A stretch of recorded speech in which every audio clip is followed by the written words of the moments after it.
கணக்கில் ஒரு கூட்டலும் கழித்தலும் வகுத்தலும் பெருக்கலும் இருப்பது உண்மையடா.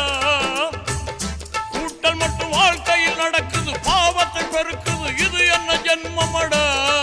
இப்ப புதுசா கணக்கெழுது, இங்கு வரட்டும் நல்ல பொழுது. இப்ப புதுசா கணக்கெழுது, இங்கு வரட்டும் நல்ல பொழுது. அடியே ஞான தங்கம், இங்கு நான் ஒரு ஞான சிங்கம்.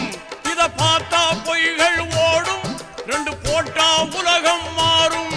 அட பத்திரம் பத்திரம் பத்திரம், தீர்ப்பு நாள் பக்கத்தில் பக்கத்தில் வருது. இது சத்தியம் சத்தியம் சத்தியம், சத்தியத்தின் சந்ததி சீக்கிரம் வருது. உன் மதமா என் மதமா, ஆண்டவன் எந்த மதம்? நல்லவங்க எம் மதமோ, ஆண்டவன் அந்த மதம். அட பொங்கடா பொங்கடா பொங்கடா, பொல்லாத புசலும் ஏசலும்